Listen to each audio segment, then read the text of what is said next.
Hello students, today in science class we are going to learn the same chapter, the fundamental unit of life.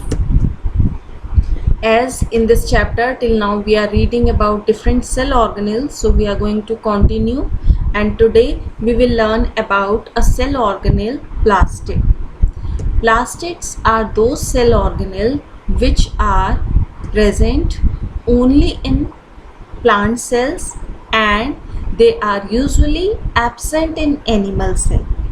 As you can see, this is a diagram of a plant cell and this is chloroplast, this is a plastid, and it can be very clearly seen in any plant cell. There are some special characteristics about plastids. Let's see. Plastids have their own DNA and ribosomes. Now, if you remember students, when we learnt about a cell organelle mitochondria, we learnt the same thing, that they also had their own DNA and ribosomes, and hence they are called semi-autonomous bodies. In the same way, plastids are also called semi-autonomous bodies because of the presence of their own DNA and ribosomes. Types of plastids. Plastids are those cell organelles which can be of different type. So we will see. First type of plastid is leucoplast. Leucoplast are the first type of plastid which are colorless plastid, means they do not have any color, and they take part in storage of food. Storage of food in the form of, it can be starch, protein, oils, so that food storage is the main function of plastid, leucoplast. Second type of plastid is chromoplast. Chromoplast are usually the colored plastid. Colored plastid means it provides red, orange, yellow, different colors, and they are able to provide these colors due to the presence of carotenoids in them. And usually where we see these red, orange, yellow color in plants, usually we see these colors in fruits and flowers. So chromoplasts, what they do, they provide colors to fruits and flowers in the plant. Chromoplast only can be in the form of chloroplast when they appear green. So these green plastids are known as chloroplast. And why they are chloroplast? Why they are green in color? They are green in color due to the presence of chlorophyll. Chlorophyll is the pigment present in chloroplast due to which they appear green in color. Now chloroplasts are very important for plants as their main function is they trap solar energy. Solar energy, as we all know, plants are able to do photosynthesis. Plants are autotrophs. They are able to do photosynthesis and they prepare their food themselves. Now because of this, for this they need energy, and from where they get energy? They get energy from sun. So how they get this energy from sun? So these chlorophyll, they trap solar energy from the sun. Now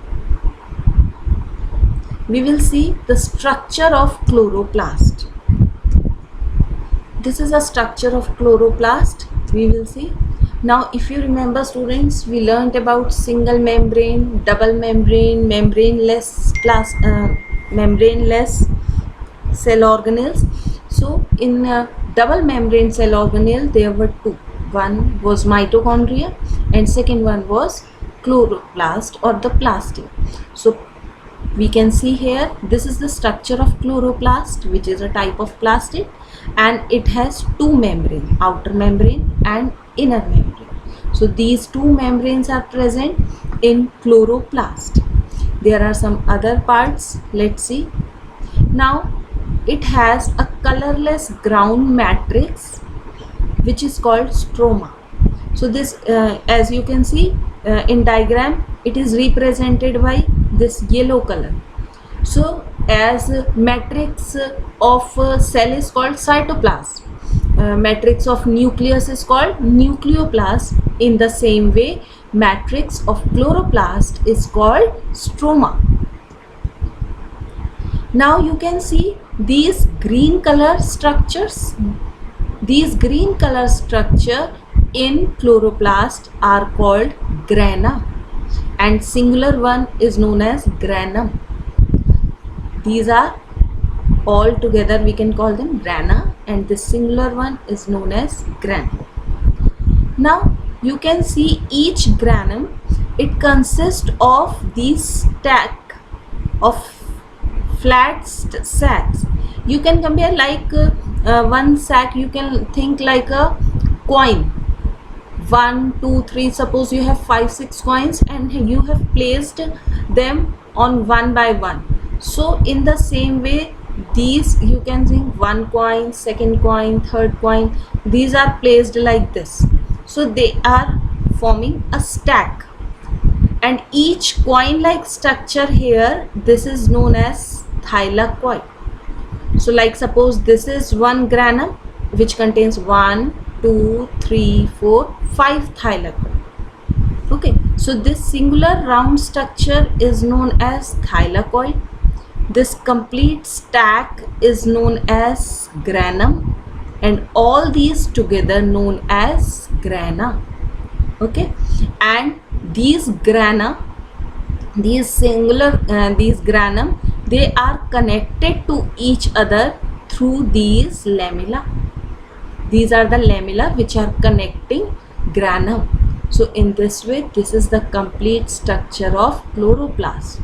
Now I told you chloroplast contains chlorophyll, but chlorophyll we have not learned. So basically this thylakoid is that part of chloroplast which has chlorophyll in it, and this thylakoid is only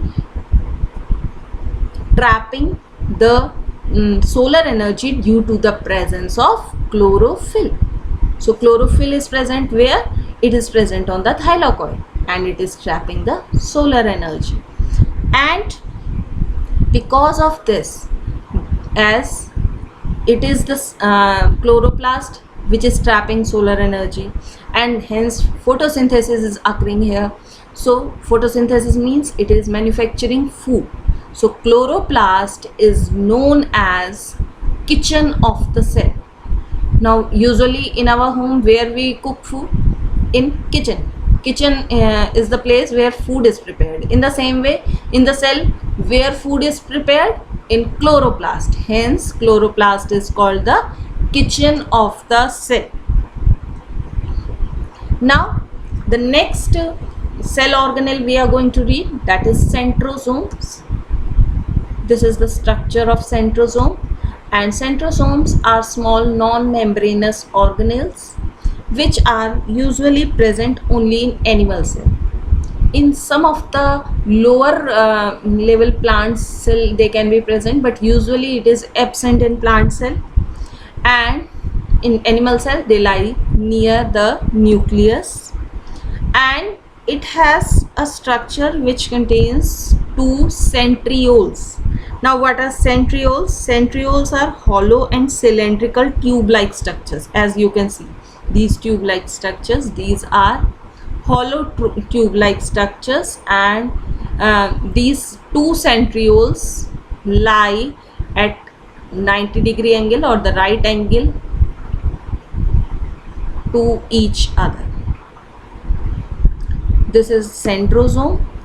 Now we have, as we have learnt about all the cell organelles, so now we will learn about the plant and animal cell difference. This is the last topic of the chapter.